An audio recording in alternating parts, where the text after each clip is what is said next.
A dumb TikTok trend ruined my relationship. My boyfriend Jordan and I had been together for 3 years. Nothing crazy, just solid and normal. We had our Friday pizza nights, watched the same shows, argued about stupid stuff like who left the milk out. His mom loved me. My dad actually liked him, which was rare. Everyone kept asking when he'd propose. His sister would wink at me at family dinners. My best friend swore he'd been looking at rings online. So when Jordan invited me to his cousin's engagement party and told me to wear something really nice, my heart started racing. He kept checking his phone all day, kept adjusting his shirt collar, asked me 3 times if my parents were definitely coming. I thought this was it. I borrowed my mom's pearl earrings, spent an hour on my makeup. The whole drive there, my hands wouldn't stop shaking. The venue was beautiful. String lights everywhere, fancy tables with those cloth napkins, an actual DJ playing music. Jordan had invited my entire family. My parents were already there sitting with his parents, smiling at me weird. My stomach felt like it was doing backflips. This had to be happening. Why else would everyone be here? Halfway through dinner, the DJ suddenly turned down the music. Jordan stood up and tapped his champagne glass with a fork. The whole room went silent. Everyone turned to look. My mom grabbed my dad's hand. Jordan's sister was filming on her phone. My heart was pounding so hard I could hear it in my ears. Jordan looked right at me and said, "I have something important to say." Then he got down on one knee. People started gasping. My aunt started crying. I couldn't breathe. My hands flew to my mouth. This was really happening. 3 years and it was finally happening. He pulled out a small black velvet box from his jacket pocket, held it up in front of everyone. I was shaking so bad I thought I might fall over. Then he opened the box. It was completely empty. Nothing inside, just empty black velvet. Jordan burst out laughing. "It's a prank. TikTok challenge. I totally got you. Look at your face." He pointed at me, laughing so hard he could barely stand up. Some people started laughing too. His cousin was cracking up. His sister was still filming, zooming in on my face. I just stood there. Couldn't move. Couldn't speak. My brain felt like it had short-circuited. My mom's face went from happy to completely horrified in 2 seconds. My dad's jaw was clenched so tight I thought his teeth might break. Jordan kept laughing, showing people the empty box like it was the funniest thing ever. I didn't yell, didn't cry, didn't make a scene. I just picked up my purse, walked straight to the parking lot, and called an Uber. My hands were shaking so bad I could barely type the address. Jordan followed me outside, still laughing, saying, "Come on, it was just a joke. Don't be so sensitive." I got in the Uber without saying a single word to him. The driver asked if I was okay. I just stared out the window the whole ride home. By the next morning, the video was everywhere. Fake proposal prank on girlfriend in front of family. Over 2 million views. Comments calling me dramatic. Saying I couldn't take a joke. Random strangers on the internet telling me I overreacted. Jordan kept texting me, "Babe, come on. It was funny. Everyone loved it. You're being ridiculous." I blocked his number. Deleted every single photo of us from my phone and Instagram. Took down the pictures from my room. My parents were furious. My dad actually called Jordan and told him to never contact me again. Jordan's friends started messaging me. His sister called me stuck up. His mom tried to say he didn't mean anything by it. But here's the thing. He made the worst moment of my life into content. He humiliated me in front of everyone I love for internet points. 2 weeks went by and I was starting to feel normal again. Then last night at 11 p.m., my best friend called me. Her voice was shaking. "Don't freak out, but Jordan's at the Monarch right now. He's drunk and he just told everyone at the bar he's proposing to some girl tonight. He's waving around a ring box." "A real one?" My stomach dropped. The Monarch was where we had our first date. I could hear noise in the background, people laughing, music playing. My friend said, "I'm here right now. I can see him. He keeps checking his phone. I think he's waiting for someone." My heart was racing. Part of me wanted to hang up and forget I ever heard this.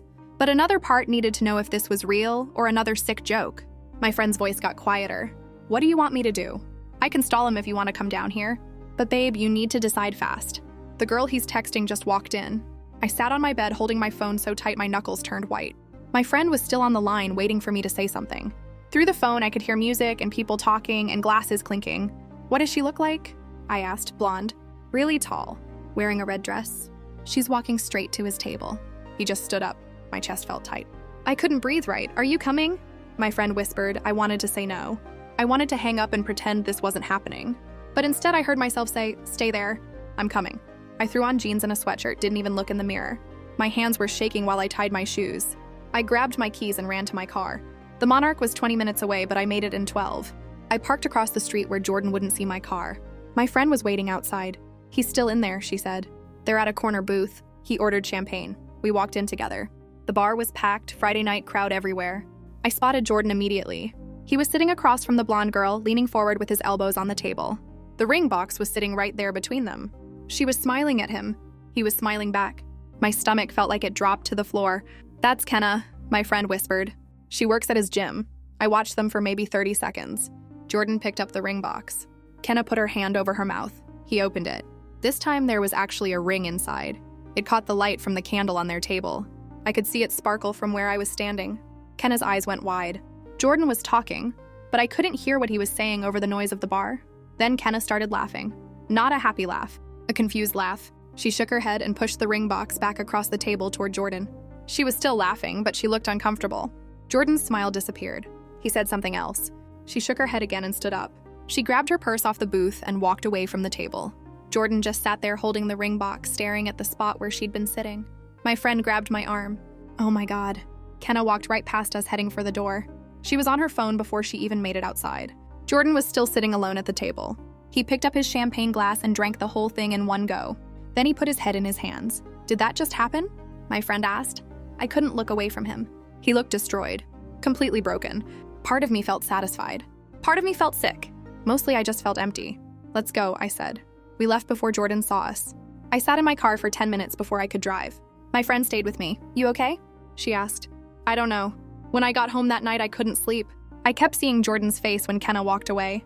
Kept seeing that ring sparkling under the candlelight. The ring he'd never bought for me. The proposal he'd turned into a joke. But he'd been serious about her. He'd bought a real ring for someone he'd known for what? A few weeks? Maybe a month?" My phone buzzed at 2 in the morning. Unknown number. I almost didn't answer. "Hello?" "It's me." Jordan's voice, slurred. He was drunk. "I know you blocked me." "I'm using Trevor's phone. I should have hung up right there." Instead, I said, "What do you want?" She said no. He laughed, but it sounded more like crying. "Can you believe that?" She said no. Said I was moving too fast. Said she barely knows me. Said she thought we were just having fun. I didn't say anything. "I bought the ring 3 days ago," he continued. "Spent 2 months' salary on it. The guy at the store said it was perfect. Said any girl would be lucky." "Jordan, I should have proposed to you," he said. His voice cracked. "That night at the party. I had a ring then, too. A real one. It was in my car. I was gonna do it for real after the prank. Thought it would be funny. Thought you'd laugh, and then I'd pull out the real ring, and it would be this great story." My heart stopped. "What? But you left. You just left. And I thought you were being dramatic. Thought you'd come back. So I returned the ring the next day. Got my money back. And now I don't have you, and I don't have her, and I don't have anything." I couldn't speak. My throat felt closed. "I messed up," Jordan said. "I know I messed up. Everyone keeps telling me I messed up. My mom hasn't talked to me in 2 weeks. My sister deleted the video. Your dad left me a voicemail that made me feel like I was 6 inches tall. And you won't even look at me. You humiliated me," I finally managed to say. "In front of everyone. For a video. I know. You made me feel like an idiot. I know. And now you're calling me drunk because some other girl said no?" He was quiet for a long time. I could hear him breathing on the other end. Heard him sniffle like he was crying. "I love you," he said. "I still love you." I never stopped. "I was just stupid, and I thought I could fix it by moving on, but I can't. Kenna isn't you. Nobody is you. Jordan, I have to go. Wait." I hung up. Blocked Trevor's number too. Turned off my phone and buried my face in my pillow. I didn't cry. I just lay there staring at the ceiling until the sun came up. The next morning, my mom called me. I'd forgotten I'd promised to help her with something at her house. When I got there, she took one look at my face and made me sit down at the kitchen table. "What happened?" she asked. I told her everything. The bar, Kenna, Jordan's drunk phone call, the ring he said he'd planned to give me. All of it. My mom listened without interrupting. When I finished, she was quiet for a minute. Then she said, "Do you believe him? About the ring?"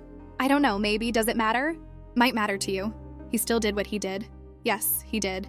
She poured me coffee even though I didn't ask for any. We sat there not talking. My dad came in from the garage, took one look at both of us, and turned around and went back outside. "Your father wants to drive to Jordan's apartment," my mom said. "I've been talking him down for 2 weeks." That almost made me smile. Almost. "What are you going to do?" she asked. "Nothing." "There's nothing to do." "It's over, is it?" I looked at her. "You think I should talk to him?" "I think you should do whatever makes you feel like yourself again. Right now you look lost." She was right. I did feel lost. For 3 years, Jordan had been part of every plan I made. Every thought about the future included him. And now there was just this empty space where he used to be. I spent the rest of the day at my parents' house. Helped my mom organize the basement. Ate dinner with them. Normal stuff. But my brain wouldn't shut off. I kept thinking about what Jordan said. About the ring in his car. About him planning a real proposal. Was it true? Or was it just something he said because he was drunk and hurt? When I got home that night, there was a package on my doorstep. Small box, my name written on it in handwriting I recognized. Jordan's handwriting. My hands were shaking when I picked it up. I brought it inside and stared at it for 20 minutes before I opened it. Inside was the empty ring box from the fake proposal. And a note. I kept this because I thought it was funny. Now I look at it and feel sick. You deserved better. You deserved everything. I'm sorry I made you feel small. I'm sorry I chose a video over you. I'm sorry for all of it. You don't have to forgive me. I don't forgive myself. But I needed you to know that losing you is the worst thing I've ever done to myself. The ring I had for you is gone. I returned it like an idiot. But if I could go back, I'd propose to you, right? No cameras, no jokes. Just me telling you that you're the only person I've ever wanted forever with. I know it's too late. I know I killed what we had, but you deserve to hear it anyway. I love you. I'm sorry, Jordan. I read the note 5 times. Then I put it back in the box with the empty ring case and shoved the whole thing in my closet. I didn't cry. I didn't call him. I didn't do anything. I just went to bed. 3 days went by. I went to work, came home, avoided my phone. Jordan's note kept playing in my head on a loop. My coworker Bria noticed I was off. You good? She asked during lunch break. Define good? That bad? I told her the basics. She knew about the fake proposal already, everyone did. But I told her about seeing Jordan at the bar and the phone call and the note he sent. Bria stirred her coffee and thought about it. Do you want him back? No, yes, I don't know. Does it matter what I want? He destroyed what we had. But if he could undo it, would you go back? I didn't have an answer. That night I was watching TV when my doorbell rang. I looked through the peephole and my heart stopped. Jordan was standing there. He looked terrible, like he hadn't slept in days. His hair was messy. He was wearing sweatpants and an old t-shirt. Not drunk this time. Just sad. I opened the door but didn't let him in. I know you don't want to see me, he said, but I can't stop thinking about you. Can we talk? Just 5 minutes, please. I should have said no. Should have closed the door. But instead I stepped outside and sat on the front steps. He sat next to me but kept distance between us. Did you get my package? He asked. Yeah. Did you read it? Yeah. He nodded and looked at his hands. I went back to the jewelry store yesterday. Asked if they still had your ring. They sold it. Week after I returned it. Neither of us said anything for a minute. I bought you something else though, he said. He pulled a small box out of his pocket. Different box, not a ring box. He handed it to me. I opened it. Inside was a simple silver bracelet. Small, delicate, nothing fancy. It's not a ring, he said. I know I don't get to give you a ring anymore, but I saw this and thought of you. The girl at the store said it means new beginnings. I don't know if that's true or just something they tell you to make a sale, but I wanted you to have it anyway. I held the bracelet. It was pretty, simple, the kind of thing I actually would have picked for myself. I'm not asking you to take me back, Jordan said. I know I don't deserve that. I just needed to see you. Needed to say I'm sorry to your face. The video's gone. I deleted it from everywhere. Made my sister delete it.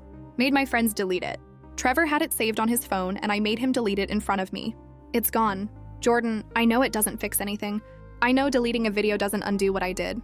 But it's gone. And I need you to know I regret it every single day. Every single hour I looked at him. Really looked at him. He had dark circles under his eyes. His hands were shaking slightly. He looked broken. Why, Kenna? I asked. He blinked. What? Why'd you try to propose to her? Jordan ran his hand through his hair. I don't know.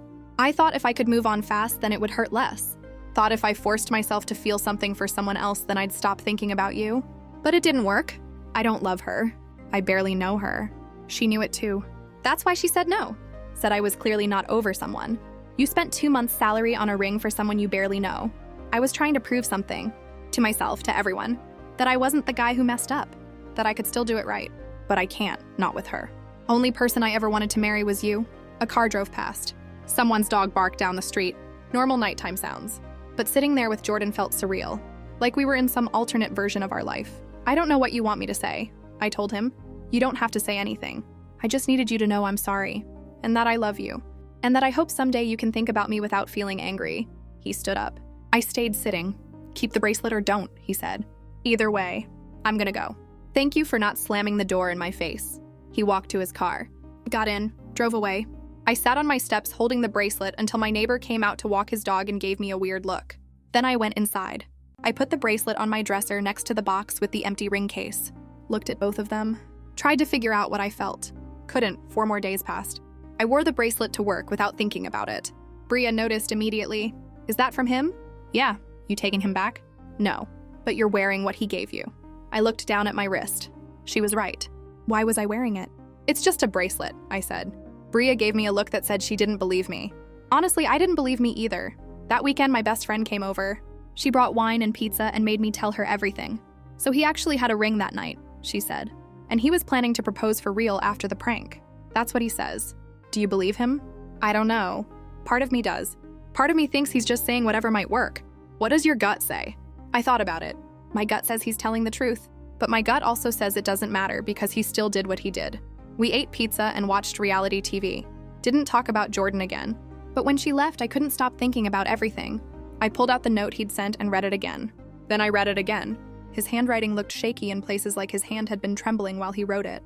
My phone buzzed. Text from a number I didn't recognize. Then I remembered Jordan could text from other people's phones. It's Trevor again. Jordan doesn't know I'm texting you, but I thought you should know he's been a mess. Like really bad. He quit the gym, won't leave his apartment, calls in sick to work. His mom came over yesterday and he wouldn't even open the door. I'm worried about him, not trying to make you feel guilty. Just thought someone should tell you. He really loved you. Still does. I stared at the message. Didn't respond. But something twisted in my chest. I remembered Jordan's face on my steps. How broken he looked. How his hands shook. I tried to sleep but couldn't. Kept thinking about him alone in his apartment. Kept thinking about 3 years of memories. Good memories. The time he drove 2 hours to bring me soup when I had the flu. The way he learned to make my mom's lasagna recipe just to surprise me. How he'd leave sticky notes on my mirror with dumb jokes to make me smile. The Jordan who did those things felt like a completely different person from the Jordan who humiliated me in front of everyone. At 2 a.m., I gave up on sleeping. I got dressed and drove to Jordan's apartment. I don't know why. Didn't have a plan. Just needed to see if Trevor was right. Jordan's car was in its usual spot. His apartment was on the second floor. I could see his window from the parking lot. The light was on. I stood there staring up at it for probably 10 minutes trying to decide what to do. Then I saw his shadow move past the window. He was awake. Pacing maybe. I walked up the stairs before I could change my mind. Knocked on his door, heard movement inside. The door opened. Jordan stood there in shorts and a wrinkled t-shirt. He looked even worse than he had on my steps. His eyes were red. He had at least 3 days of stubble. When he saw me, his whole face changed. "What are you doing here?" he asked, not mean. "Just confused," Trevor texted me. "Can I come in?" He stepped aside. His apartment was a disaster. Takeout containers everywhere. Dishes piled in the sink. Laundry on the floor. This wasn't like him. Jordan was always neat, almost obsessively so. "Sorry about the mess," he said. "I haven't really been..." He gestured vaguely at the room. "Trevor said you've been calling in sick. Trevor talks too much. Are you okay?" Jordan laughed, but it had no humor in it. "Do I look okay?" I sat down on his couch, moved a pizza box to make room. He stayed standing, leaning against the wall like he might fall over if he didn't. "Why are you here?" he asked again. "It's 2 a.m. "I don't know." I couldn't sleep. "I kept thinking about you." Something flickered in his eyes. "Hope, maybe." "Yeah?" "Trevor said you won't talk to your mom. Said you quit the gym. Couldn't stand going there knowing that's where I met Kenna. Felt wrong. Everything feels wrong." He slid down the wall until he was sitting on the floor. Put his head in his hands. I'd never seen him like this. In 3 years, I'd seen him angry, frustrated, annoyed, but never defeated. Never broken. "I don't know how to fix this," he said, voice muffled. "I don't know how to fix me." I didn't know what to say. Part of me wanted to leave. Part of me wanted to sit next to him. Part of me wanted to yell at him for destroying everything. All these parts fighting inside me. "You need to talk to someone," I finally said. "Like a professional." "This isn't healthy, I know." My mom said the same thing. But what's a therapist gonna say? That I'm an idiot? That I destroyed the best thing in my life for internet points? I already know that. They might help you figure out why you did it. He looked up at me. "I know why I did it. Because I'm selfish. Because I thought being funny mattered more than your feelings. Because I wanted people to think I was cool and clever and I didn't think about what it would do to you. There's nothing complicated about it. I'm just a terrible person who hurt someone I love." We sat there in his disaster apartment not talking. Clock on his microwave said 2:47. I should have left. Should have gone home. But I stayed. "I'm not taking you back," I said. "I know. I just wanted you to know I don't hate you. I'm angry. I'm hurt. But I don't hate you. That's more than I deserve." More silence. Jordan wiped his eyes with his shirt. Tried to pull himself together. "You should probably go," he said. "It's late." "You have work tomorrow." He was right. But I didn't move. Jordan. "Yeah?" "Talk to your mom. Let her in. See a therapist. Clean your apartment. Go back to work. You can't just fall apart. Why do you care?" Good question. Why did I care? He'd humiliated me, hurt me, made me feel worthless in front of everyone I loved. So why was I sitting in his apartment at 3 a.m. telling him to take care of himself? Because 3 years doesn't just disappear? I said. Because I did love you. Past tense. And part of me still cares if you're okay, even if we're not together anymore. Jordan's eyes got wet again, but he didn't cry. Just nodded. I stood up. I'm serious. Call your mom tomorrow. Okay. Promise me. I promise. I left. Drove home. Crawled into bed as the sun started coming up. Slept for 4 hours and went to work exhausted. Bria took one look at me and said, "What did you do?" I went to his apartment. Oh no, nothing happened. I just talked to him. He's a mess. I told him to get help. And I left. That's it. Bria studied my face. You still love him. No, I don't. You're lying. Maybe I was. I didn't know anymore. My feelings were all twisted up. Anger and hurt and worry and something else I didn't want to name. 2 days later, my mom called. Jordan's mother called me. She said Jordan finally let her into his apartment. Said he's going to talk to someone. She wanted me to thank you. How'd she know I had anything to do with it? Jordan told her you came by. Told her what you said. Oh, she also said Jordan's been asking about you. Wanted to know if you're doing okay. I told her you're fine. Thanks. Are you fine? I'm getting there. I wasn't fine. I was confused. Every time I thought I was moving on, something would happen. A song on the radio. A place we used to go. The bracelet on my wrist that I still hadn't taken off. I'd catch myself reaching for my phone to text him something funny, and then remember I couldn't. 3 years of habit doesn't break easy. Week 3 post-breakup was my cousin's birthday party. I almost didn't go, but my mom guilted me into it. The party was at a restaurant downtown, same place we'd had my graduation dinner. Jordan had been there. I tried not to think about it. My whole family was there. Cousins, aunts, uncles, my grandmother, everyone being extra nice to me like I was made of glass. My aunt kept patting my hand. My cousin asked if I was eating enough. It was annoying, but I got why they were doing it. Halfway through dinner, my phone buzzed. Text from Jordan. First time he'd texted me directly since I'd unblocked his number after going to his apartment. I know you're probably with your family, but I wanted you to know I talked to someone today. A therapist. You were right. I needed help. Thank you for telling me that. Hope you're doing okay. I stared at the message. My mom was watching me from across the table. She raised her eyebrows like asking if I was all right. I nodded and put my phone away, but I couldn't focus on the party anymore. All I could think about was Jordan sitting in a therapist's office talking about what he did. About us. About everything. When I got home that night, I texted back. Proud of you for going. That took guts. 3 dots appeared immediately. Then disappeared. Then appeared again. Finally, a message came through. Can we meet for coffee? Just coffee, just talk. I'm not asking for anything. Just want to see you. I should have said no. Should have kept my distance. Let things stay ended. But I typed when. Whenever works for you. Saturday. 10 a.m., the cafe on Westwood. I'll be there. Saturday came faster than I wanted it to. I changed outfits 3 times before leaving. Told myself it didn't matter what I wore because this wasn't a date. This was just coffee with someone I used to know. Used to love. Used to plan a future with. I got to the cafe first. Ordered a latte and sat at a corner table. My leg wouldn't stop bouncing. Jordan walked in exactly at 10. He looked better. Still tired, but cleaner. He'd shaved. His hair was combed. He was wearing jeans and a button-up shirt I'd bought him for his birthday last year. He sat down across from me. Ordered black coffee when the waiter came over. Thanks for meeting me, he said. Yeah. Awkward silence. We'd never been awkward before. We used to talk for hours about nothing. Now I couldn't think of a single thing to say. I've been 3 times, Jordan said. To therapy. 3 sessions so far? That's good. My therapist asked me to explain what I did. Like, really explain it? Took me the whole first session just to get through it. She didn't judge. Just listened. Then she asked me why I thought it would be funny. What did you say? I said I don't know. But she kept pushing. Made me think about it. And I realized I was scared. Scared of what? Of proposing for real. Of you saying no. Of messing up the actual moment. So I turned it into a joke. Because if it's a joke, then I'm in control. If you get upset, I can say you're being sensitive. If people don't laugh, I can say they don't get it. But if I propose for real and you say no, then I'm just a guy who got rejected in front of everyone. Can't hide from that. I wrapped both hands around my coffee cup. It was too hot, but I didn't care. You really thought I'd say no? I asked. Not really, but the fear was there. My therapist said I have issues with vulnerability, with being seen as weak, so I deflect with humor. Make everything a joke so nothing can actually hurt me. But you hurt me instead. Yeah, I did. And that's the part I have to live with. I was so afraid of being vulnerable that I humiliated the person I love most. The cafe was busy, people coming and going. Normal Saturday morning. But sitting there with Jordan felt like we were in our own separate world. Are you angry I'm telling you this? He asked. No, I'm glad you're figuring it out, really. My therapist wants me to write you a real apology, not a text, not a note in a box. She wants me to sit down and actually tell you everything I'm sorry for. Every specific thing. She says it's part of taking responsibility. Do you want to do that? Yes, but only if you want to hear it. I won't force it on you. I thought about it. Part of me didn't want to hear it. didn't want to rehash everything, but another part needed to hear him take real accountability. Not just "I'm sorry," but actual understanding of what he did. "Okay," I said, "but not here.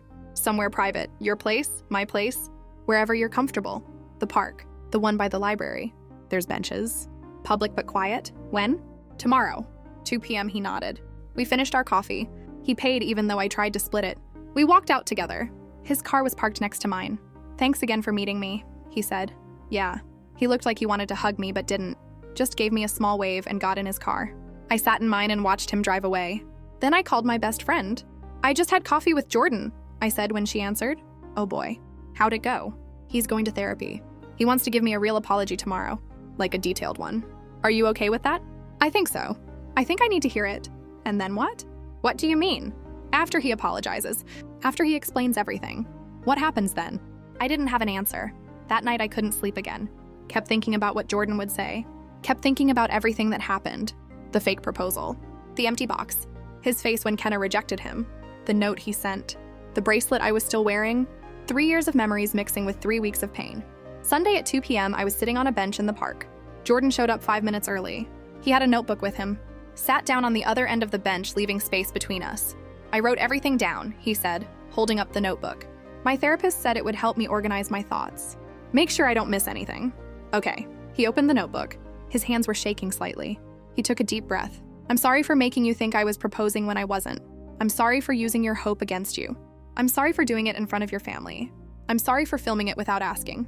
I'm sorry for posting it online. I'm sorry for not taking it down immediately when you left.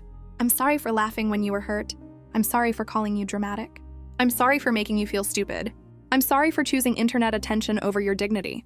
I'm sorry for not running after you. I'm sorry for not apologizing immediately. I'm sorry for defending what I did. I'm sorry for turning the worst moment of your life into content. I'm sorry for making you doubt if I ever really loved you. I'm sorry for trying to replace you with someone else instead of dealing with what I did. I'm sorry for making you feel like you weren't enough when you were everything." His voice cracked on the last part. He was reading from the notebook, but I could tell he meant every word. "I'm sorry for wasting 3 years of your time," he continued. "I'm sorry for making you feel small. I'm sorry for prioritizing being funny over being kind. I'm sorry for not protecting you. I'm sorry for breaking your trust. I'm sorry for hurting your family. I'm sorry for making your dad hate me. I'm sorry for making your mom worried. I'm sorry for not being the man you deserved. I'm sorry for not appreciating what we had until it was gone. I'm sorry for every tear you cried because of me. I'm sorry for every time you doubted yourself. I'm sorry for every moment of embarrassment. I'm sorry for making you feel alone. I'm sorry for breaking us. I'm sorry for breaking you. I'm sorry for breaking me." He closed the notebook, wiped his eyes. "That's everything I wrote down," he said. "But it still doesn't feel like enough. Nothing I say will be enough because what I did can't be fixed with words. I humiliated you, betrayed you, made you question everything, and I have to live with that for the rest of my life." I was crying too now. I hadn't meant to, but I couldn't stop. "Thank you for saying all that," I managed to get out. "Do you forgive me?" That was the question, wasn't it? Could I forgive him? Did I want to? "I don't know," I said honestly. "I'm not as angry as I was, but I don't know if I can forget what happened. I'm not asking you to forget. I'm not even really asking you to forgive. I just needed you to know I understand what I did. I understand the damage." We sat there crying on that park bench while kids played on the swings nearby and people walked their dogs. Normal Sunday afternoon. But nothing about us felt normal anymore. "What do you want?" I finally asked. "From this conversation, from me. What do you actually want?" Jordan looked at me. Really looked at me. "I want you back," he said. "I want to earn your trust again. I want to prove I'm not that person anymore. I want another chance. But I know I don't deserve it. I know I burned that bridge. So what I want and what I deserve are 2 different things. And if I said no, if I said I can't do this, then I'd accept it. I'd leave you alone. I'd let you move on. Because that's what you deserve. Someone who treats you right. Even if it's not me." More silence. A dog barked. Someone's kids started crying about ice cream. Life happening all around us while we sat in our bubble of broken things. "I need time," I said. "I can't give you an answer right now. This is all too much. Take all the time you need. I'll be here. Or I won't, whatever you decide." He stood up, handed me the notebook. "Keep it. Everything I said is written in there. In case you ever doubt that I understand what I did. It's all there." He walked away. I sat there holding his notebook, watching him leave. Then I opened it and read through everything he'd written. 3 pages of apologies. His handwriting messy in places where he'd been crying while writing. Notes in the margins from his therapist. Crossed out words where he'd tried to find better ways to say things. It was raw and honest and painful. I took the notebook home. Put it on my dresser next to the bracelet and the empty ring box. Evidence of everything that happened. Everything broken. Everything lost. 3 more days went by. I read Jordan's apology list 5 more times. Each time it hurt. But each time I also felt something shift. The anger was fading, being replaced by sadness, by loss, by the ghost I used to have. Thursday night, my best friend came over again. Have you decided what you're going to do? She asked. No. Every time I think I know, I change my mind. What's your heart saying? My heart says I miss him. My head says I'm stupid for missing him. Both can be true. She was right. I did miss him. Missed his laugh. Missed his terrible jokes. Missed the way he'd pull me close when we watched movies. Missed feeling like I had a partner. But I also couldn't forget standing in that venue with everyone watching while he laughed at me. Couldn't forget the humiliation. The betrayal. If you take him back, things won't ever be exactly like they were, my friend said. You know that, right? There'll always be this thing between you. I know. But that doesn't mean you can't build something new. Something different. If you want to. Did I want to? That was the real question. Friday morning, Jordan texted me. No pressure. Just wanted you to know I'm still here. Still waiting. Still hoping. But I understand if your answer is no. Whatever you decide, I'll respect it. I stared at the message for 10 minutes before responding. Can we talk? Tonight? Yes, where? Your apartment. 7 p.m. I'll be here. I spent the whole day anxious. Couldn't focus at work.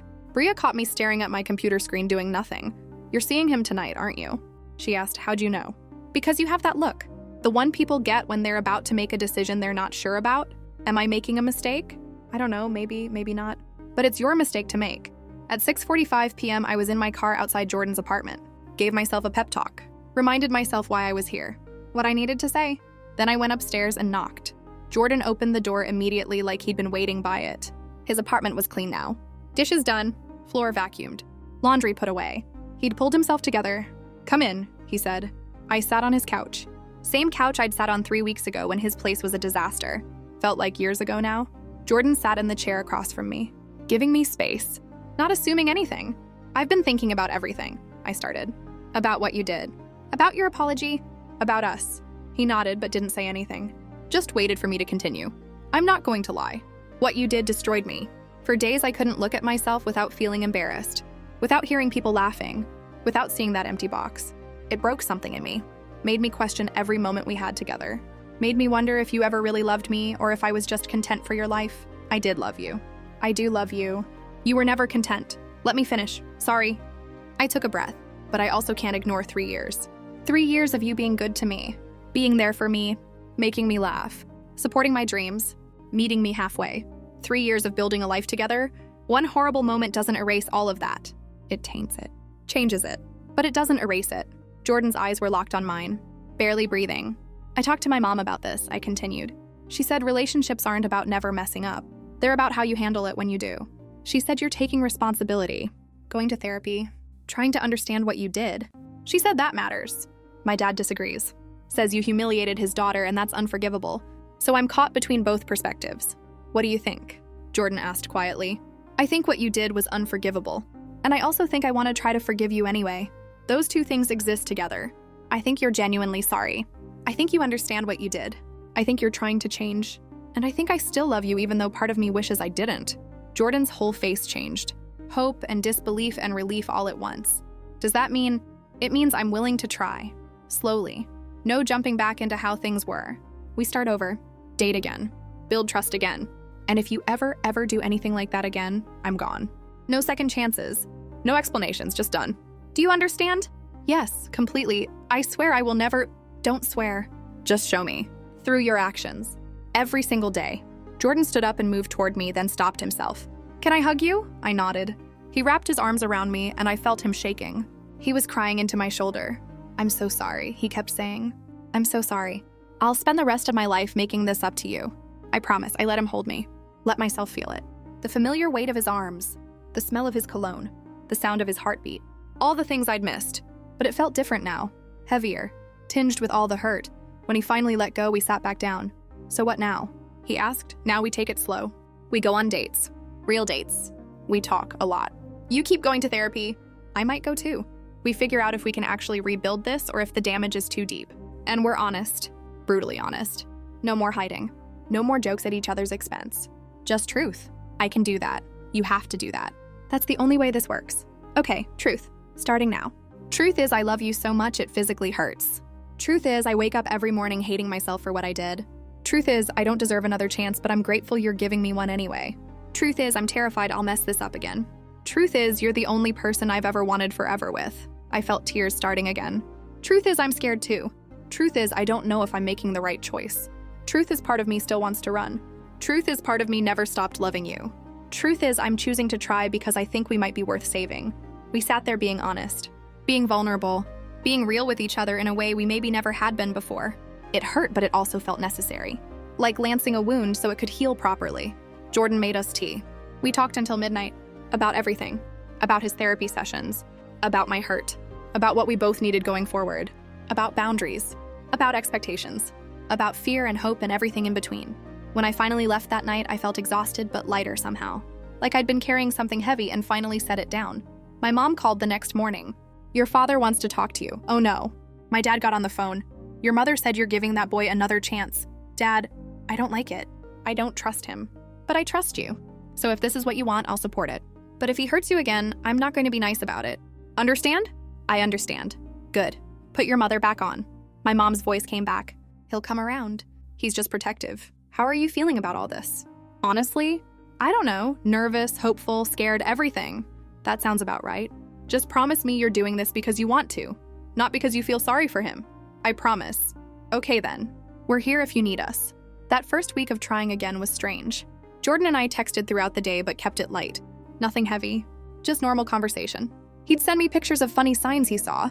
I'd send him memes. We were testing the waters, remembering how to be around each other. Our first official date was the following Saturday. He picked me up at my place. Brought me flowers. Yellow roses. My favorite. He remembered. You look beautiful, he said when I opened the door. Thanks. You clean up nice too. He took me to a new restaurant neither of us had been to. Neutral territory. No memories attached to it. We sat across from each other and it felt like a first date. Awkward, careful, both of us trying too hard. This is weird, right? Jordan said halfway through dinner. It feels weird. Very weird. We're going to get through the weird part though. Right? I hope so.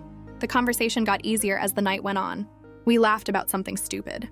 Made fun of the waiter's terrible mustache. Debated whether the pasta was overcooked. Small, normal things. It felt good. Felt like maybe we could do this. He walked me to my door at the end of the night. Can I kiss you? He asked. I hesitated. Part of me wanted to. Part of me wasn't ready. Not yet, I said. Soon, just not yet. Okay, that's okay. Thank you for tonight. Thank you for dinner. He waited until I was inside before leaving. I watched through the window as he walked to his car. He looked happy, hopeful. I felt the same way. Tentatively hopeful. We went on 3 more dates over the next 2 weeks. Movies, mini golf, coffee, and a walk around downtown. Each date felt a little less awkward. A little more natural.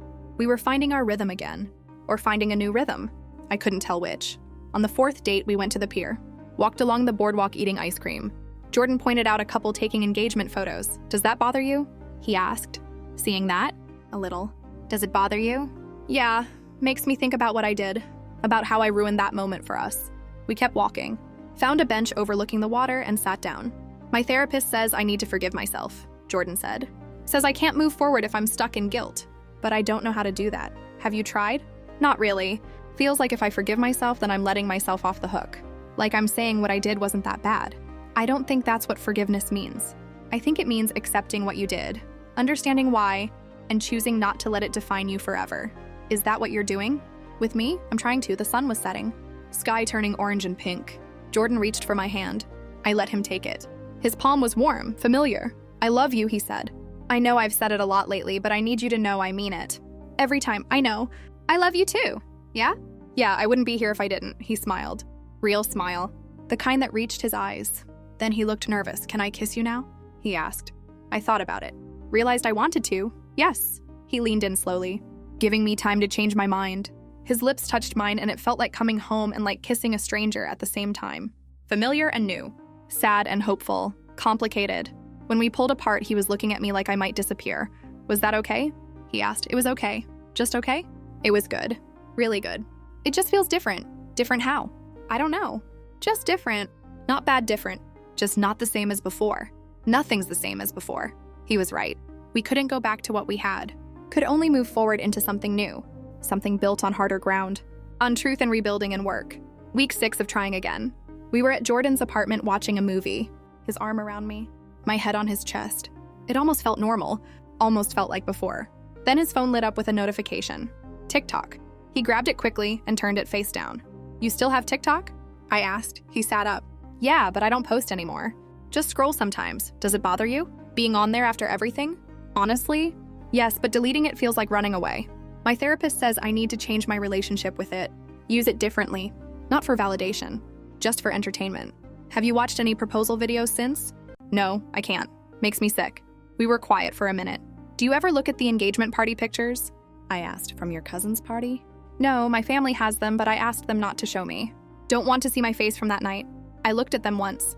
After everything. I wanted to see if I could tell what you were thinking. If I'd missed signs, could you?" "No." "You looked happy, excited. There was nothing that said you were about to humiliate me." Jordan turned to face me fully. "I was excited, because I was planning to really propose after. I was excited to see your face when I pulled out the real ring. But then you left and I panicked. Started justifying what I did instead of admitting I messed up. My therapist says that's a defense mechanism. Deflection. Protect myself by making you the problem. Do you still do that? Deflect?" He thought about it. "Sometimes. But I'm getting better at catching myself. At being honest instead of defensive. That's good. That's progress." We tried to go back to the movie, but neither of us could focus. Too much had been stirred up. Too many feelings. Jordan paused the TV. "Can I ask you something?" "Yeah. Do you think you'll ever fully trust me again? Like completely?" I wanted to say yes. Wanted to promise him we'd get back to what we had. But I couldn't. "I don't know," I said honestly. "I want to, but I don't know if that kind of trust can be rebuilt after it's broken this badly. Part of me will always remember. Always have that moment in the back of my mind." "That's fair. That's really fair. I just hope someday the good memories outweigh that one." Me too. Month 3 of trying again. We'd fallen into a routine. Dinner twice a week.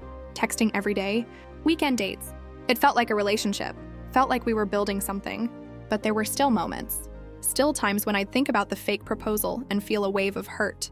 Still times when Jordan would get too excited about something, and I'd tense up worried it was a joke. We were having dinner at my place when Jordan brought up his cousin's wedding. Different cousin, the one getting married in 2 months. "I'm invited, obviously," he said. +1. "I wanted to see if you'd go with me." My stomach dropped. A wedding. Another family event. After what happened at the last one, Jordan saw my face. "We don't have to. I can go alone. Or not go at all. Whatever you're comfortable with. Everyone will be there. Your whole family. My whole family. Everyone who saw what happened, I know. That's why I'm asking. Not telling. This is your choice. I thought about it. Part of me wanted to say no. Wanted to avoid the looks and the whispers and the memories.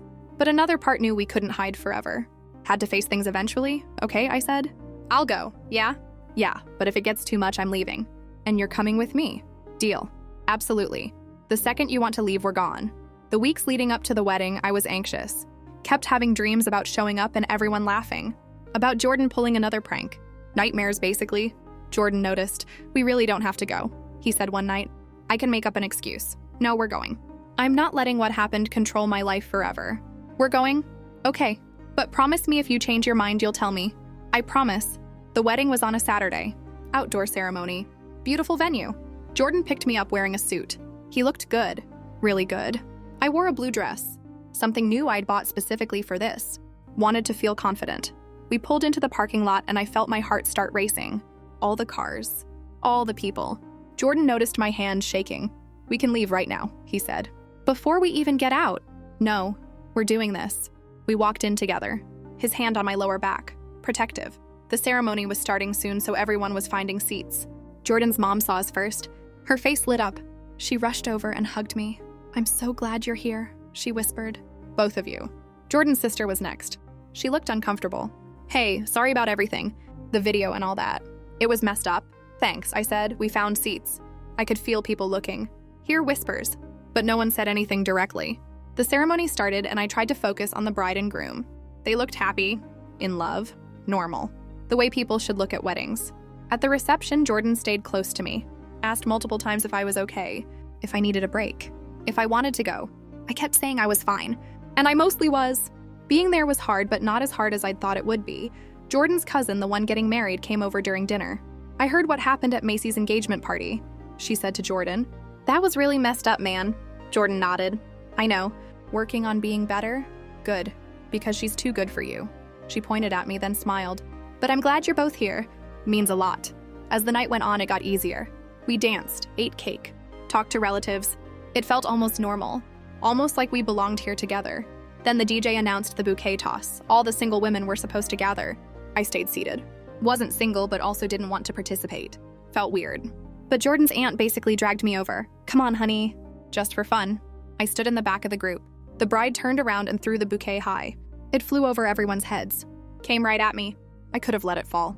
Could have stepped aside. But instinct made me reach up and catch it. Everyone cheered. The bride clapped. Jordan's mom looked like she might cry happy tears. I looked at Jordan. He was standing off to the side watching. Our eyes met. He smiled. Small, genuine smile. Not laughing. Not joking. Just smiling. I walked back over to him holding the bouquet. Guess that means you're next, someone called out. Jordan tensed. I could see him checking my face to see if I was upset. But I wasn't. It was just flowers. Just a tradition. Didn't mean anything unless we decided it did. Maybe someday. I said loud enough for people to hear. Then to Jordan quietly, you okay? Yeah, are you? I'm good. We left the reception around 10. Both of us exhausted from being on all night. In the car, Jordan said, thank you for coming. For staying. For catching the bouquet without freaking out. It's just flowers. I know, but still. After everything, you could have let it drop. Thought about it. But then I thought, screw it. One moment doesn't get to ruin all moments. You know? He reached over and squeezed my hand. We drove in comfortable silence. Month 5 of trying again. Things were good. Really good. Better than they'd been even before everything happened. Because now we talked. Really talked. About feelings and fears and expectations. We didn't let things build up. Didn't let resentment grow. We addressed issues immediately. It was exhausting sometimes, but it was healthy. Jordan graduated from therapy. His therapist said he'd made significant progress. Said he'd developed better coping mechanisms and better communication skills. He still went once a month for maintenance, but the weekly sessions were done. How do you feel about that? I asked when he told me. Good. Proud. Little scared I'll backslide without her. You won't. You've changed. I can see it. You think so? I know so. You're not the same person who thought that prank was a good idea. Neither are you, though. You're different, too. He was right. I was different. Stronger, maybe. More willing to speak up. Less willing to accept things that hurt me. The whole experience had changed both of us. Made us harder and softer at the same time. We were at dinner one night when Jordan got quiet. He was moving food around his plate, not eating. What's wrong? I asked. Nothing's wrong. Just thinking about... He put his fork down. About the future. About us. About where we're going. My heart sped up. Okay. I want to marry you, he said. Eventually. When you're ready. When we're ready. I'm not asking now. Not proposing. Just telling you that's what I want. Full transparency. That's where I see this going. If you're okay with that, I breathed. I'm okay with that. Eventually. Not now. But eventually, yes. Good. Because I've been thinking about it a lot. About how I'd do it right this time. About making sure it's special. Making sure you feel loved and respected and valued. Everything I should have done the first time. When you say first time, you mean the fake proposal? Yeah, but also the real one I had planned. Even that wasn't right. It was still half a joke. Still me trying to control the narrative. Next time it'll be different. Just us. Just real. Just love. I liked the sound of that. We finished dinner. Went back to his place. Watched TV cuddled on the couch. Normal night. But it felt significant. Felt like we'd turned a corner. Made a silent agreement about our future. Month 8. We'd officially been back together longer than we'd been apart. It felt stable, felt real. My dad had even warmed up to Jordan. Invited him to watch football. Asked his opinion on things. My mom said it was because she could see I was happy. You smile different now, she told me one day. More genuine. Before you smiled with your mouth. Now you smile with your whole face. Things are good. Really good. I'm glad, baby. You deserve good. Jordan and I had started talking about moving in together. Nothing concrete yet, but throwing the idea around. Seeing how it felt. We'd looked at a few apartments just for fun. Talked about what we'd want. How we'd split things. It felt grown up. Felt like building a real future. We were at my place one Saturday morning. I was making coffee. Jordan was scrolling through his phone. Then he made a noise. What? I asked. Kenna got engaged. I walked over. He showed me his phone. It was a TikTok on his feed. Kenna and some guy, ring on her finger. They looked happy. How do you feel about that? I asked. Fine, actually. Good for her. Hope he treats her right. Not weird at all? Weird that she's engaged before we are, but not weird about her specifically. I don't think about her at all anymore. Feels like a different lifetime. I kissed the top of his head. Good answer. He pulled me onto his lap. You're the only person I think about. You know that, right? I know. Good. We stayed like that for a while. Just being together. Content. Comfortable. In love. Month 10. Jordan surprised me with a trip. Just a weekend away. He'd planned the whole thing. Booked a cabin in the mountains. Packed bags. Made sure I had the time off work. It was thoughtful and romantic and exactly what we needed. We drove up Friday afternoon. The cabin was perfect. Small, cozy fireplace, hot tub on the deck. We spent the weekend hiking and cooking together and talking and laughing and remembering why we worked. Saturday night, we were in the hot tub looking at stars. Jordan had been quiet for a while. You okay? I asked. I'm perfect. Just thinking about how different things are now. How much better. It is better. We're better. I'm grateful you gave me another chance. I know I didn't deserve it. You've earned it. Through every day of the last 10 months. Through every choice you've made. You've earned it. He pulled me closer. Kissed my forehead. I'm going to marry you someday, he said. Not today. Not tomorrow. But someday soon. And when I do, it's going to be perfect. You're going to feel like the most loved person in the world. Because you are to me. You're everything. I felt tears starting. Happy tears this time. I can't wait. Me neither. We stayed in the hot tub until our skin pruned, then went inside and fell asleep, tangled together on the couch in front of the fireplace. It was the most peaceful I'd felt in a year, month 12. 1 year since we started over. Jordan wanted to celebrate. Wanted to take me somewhere special. He'd been planning something for weeks. Kept saying it was a surprise. He picked me up wearing slacks and a nice shirt. Told me to dress up. Where are we going? I asked for the 100th time. You'll see. He drove us downtown. Parked near the waterfront. There was a restaurant there I'd mentioned wanting to try months ago. Fancy place, reservation only. He'd remembered. Dinner was amazing. Best meal I'd had in forever. We talked and laughed and it felt easy, natural, like we'd been doing this forever. Which I guess we had been. Just with a break in the middle. After dinner, Jordan said he wanted to walk. We strolled along the waterfront. City lights reflecting on the water. Boats passing by. It was beautiful. This has been the best year of my life, Jordan said. Even with all the work, all the therapy, all the hard conversations. Best year. Because I got you back. Because I got to prove I could change. Because we built something real. It's been my best year too. The second half anyway. He laughed. Yeah, first half was pretty terrible. We walked a little further. Then Jordan stopped at a specific spot. There was a bench overlooking the water. This is where we came on our first date, he said. Remember? 3.5 years ago. You wore that yellow dress. We ate ice cream and watched the sunset. You told me about your family. I told you about mine. I knew that night I was going to fall in love with you. I remembered. Remembered everything about that night. I remember. You had mint chip. I had strawberry. You made fun of my choice. Strawberry's a terrible flavor. Take that back. Never. We were laughing when Jordan got down on one knee. My breath caught. He was reaching into his jacket pocket, pulling out a small box. Different box than before. Better box. Wait, I said. My heart was pounding. Is this— Just listen, he said. His voice was shaking. No cameras. No audience, no jokes. Just me asking you the most important question I'll ever ask. Will you marry me? For real this time. Forever this time. I promise to spend every day earning your trust. Earning your love. Being the man you deserve. I can't promise I'll be perfect, but I promise I'll always be honest. Always be real. Always choose you. So will you marry me? He opened the box. There was a ring inside. Beautiful ring. Simple but perfect. Exactly what I would have picked for myself. He knew me that well. Tears were streaming down my face. Happy tears. Relieved tears. Healing tears. Yes, I said. Yes, I'll marry you. He stood up and slid the ring onto my finger. It fit perfectly. Then he kissed me. Deep kiss. The kind that says everything without words. When we pulled apart, we were both crying. I love you so much, he said. Thank you for giving me a chance to do this right. I love you too. This is perfect. You're perfect. We're perfect. We sat on that bench holding each other while the city moved around us. People walking by smiled at us. An older couple congratulated us. Random strangers sharing our happiness. It felt real. It felt right. It felt like everything I'd ever wanted. Jordan called our families from the waterfront. Everyone freaked out. His mom cried. My mom cried.